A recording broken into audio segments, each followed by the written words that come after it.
தயவு செஞ்சு மன்னிச்சிங்க. ஸோ அவரை பற்றி வந்து போக போக பெரிய இந்த மாதிரி பெரிய பெரிய மகான்களேன்னு சொல்லலாம். அவர் சத்த பிறகு இன்னும் புகழ் ஜாஸ்தி ஆகிட்டே இருக்கும். உங்களுக்கு தெரியும், பாரதியார் செத்தப்போ 15 பேர் இல்லை. இப்போ என்ன புகழ், என்ன இது, அந்த மாதிரி நாளுக்கு நாள் ஜாஸ்தி ஆகிட்டே இருக்கும். அவர் கூட இன்னும் எத்தனையோ புத்தகங்களும் வந்துட்டு இருக்கும். அவரை பற்றி படமும் எடுக்கணும்னு சொல்லி எனக்கு வந்து நான் கேட்டுக்கிறேன். ஸோ அவருடைய மிகப்பெரிய அதிசயம் வந்து எந்த விமர்சனம் வந்தால் கூட வந்து ஒரு பெரிய ஒரு பழைய ஒரு பத்திரிகை நண்பர் அவர் வந்து கலைஞர் வந்து நிறைய இன்டர்வியூ பண்ணியிருக்காங்க. அவர் என்கிட்ட ஒரு வாட்டி சொன்னார், விமர்சனம் கேட்டு விமர்சனங்கள் எப்படி அவர் எடுத்துக்கிறாங்கன்னு சொன்னால், அந்த விமர்சனம் வந்து அந்த விமர்சனம் யார் எழுதுனது அப்படின்னு சொல்லி முதல்ல பார்ப்பாங்க.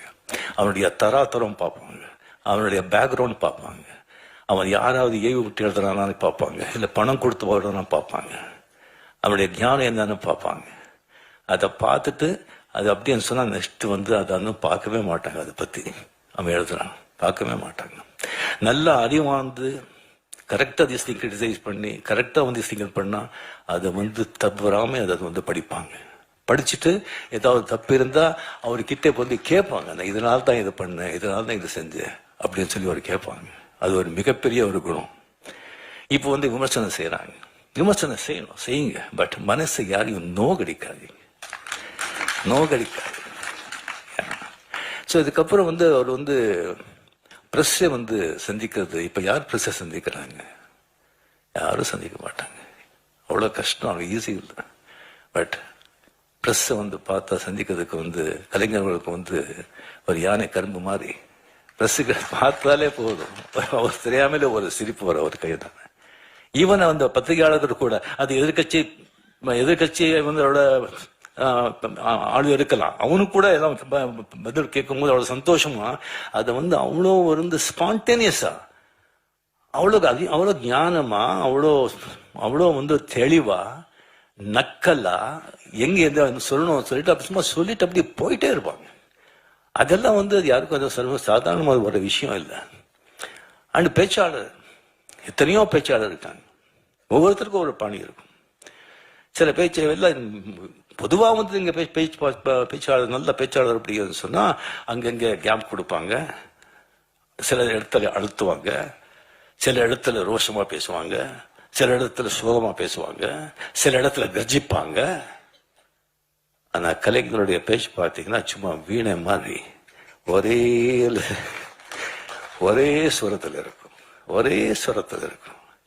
அங்கே கேட்குறவங்க கிட்ட இருந்துல துள்ளல், சிரிப்பு, கோபம், சோகம் அப்படி வரும். அது பேச்சுடைய அவருடைய திறமை. ஸோ இது அவர்கிட்ட வந்து நடந்தது. அவர் வந்து எப்பவுமே ஒரு சந்தோஷமா பார்க்கும்போது, வாங்க எப்படி இருக்கீங்க, நல்லா இருக்கீங்களா, ஷூட்டிங் எது அப்படின்னு விசாரிப்பாங்க. முதல்ல ஷூட்டிங் எது விசாரிப்பாங்க, ஏன்னா அதுதான் என் தாய் வீடு.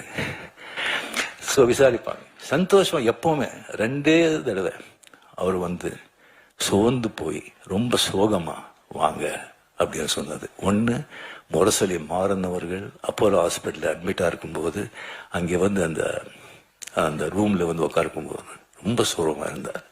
2வது தடவை வந்து செக்ரட்டரியேட்டில் வீரப்பன் ராஜ்குமார் எடுத்துகிட்டு போகும்போது அப்போ வந்து வாங்க, ரொம்ப சோகமாக இருந்தார். இப்படி பண்ணிட்டாங்க, என்ன பண்ணுறது அப்படின்னு சொல்லி அந்த 2 டயத்தில் தான் அவர் தான் பார்த்தது. மிச்ச டயத்தில் வந்து அவர் சிஎம்மாக இருந்தாலும் ஒன்று தான், சிஎம் இல்லைன்னாலும் ஒன்று தான். அவர் சிஎம் எப்படி திருடணும் சொன்னா வீட்டுக்கு முன்னாலே வந்து நிறைய போலீஸ் பாதுகாப்பு இருக்கும். ஆஹா இப்போ சிஎம் இல்லைன்னா எந்த வித்தியாசமும் தெரியாது. சிவாஜி படம் நீங்க எல்லாரும் வந்து பார்த்துருப்பீங்க.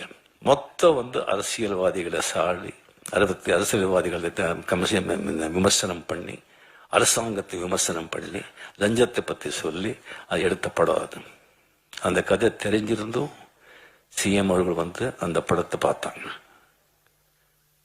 படத்தை பார்த்த பிறகு வைரமுத்து சார், வைரமுத்து அவர் கூட படத்தை பார்த்தாரு.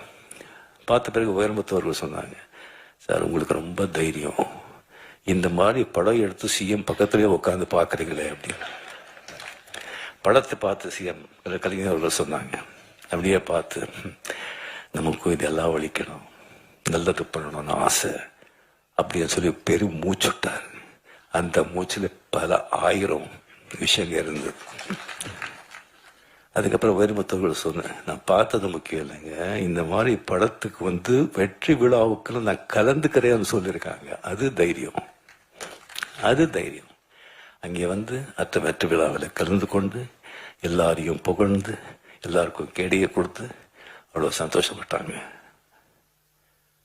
அவர் வந்து எனக்கு உடம்பு சரியில்லை, அப்போ ஹாஸ்பிட்டலில் திஸ்திங்க இருந்தேன்.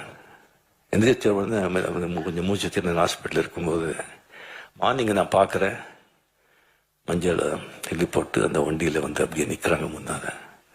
எனக்கு ஒன்றும் தெரியல. கொஞ்சம் அப்படியே கிட்ட வந்தாங்க. கிட்ட வந்து என் கை பிடிச்சிட்டு கண்ணில் தண்ணி வெளியே வருதுங்க. நான் என்ன பண்ணேன், அவங்களுக்கு எவ்வளோ ஒரு அன்பு பாசம். கொஞ்ச நாள் பழங்கினவர்களுக்கு எது சொன்னால் நீங்களாம் கூடவே இருக்கும் போதெல்லாம் அவங்களுக்கு எப்படி இருக்கணும், உயிரே கொடுத்துடலாம் இல்லை. அவளை கண்ணில் தண்ணி வச்சுட்டு கையில் அப்படியே தடவினாரு. அந்த கை வந்து அந்த பூவை விட அவ்வளோ சாஃப்டா இருக்குங்க, அவ்வளோ சாஃப்ட். என் வாழ்க்கையிலேயே வந்து அவர் விட்டு அந்த கண்ணீர், அந்த ஸ்பர்ஷம் என்னால் மறக்கவே முடியாது. இந்த மாதிரி ஒரு பெரிய ஒரு மகான் அவரை பற்றி பேசிட்டே போகணும். ஸோ அந்த ஒரு அருமையான ஒரு புத்தகத்தை வந்து எனக்கு வந்து அதை வெளியிட்டு எனக்கு வாங்குற அந்த வாய்ப்பு எனக்கு கொடுத்ததுக்கு வேலூர்களுக்கு மனமார்ந்த நன்றி. சிஎம்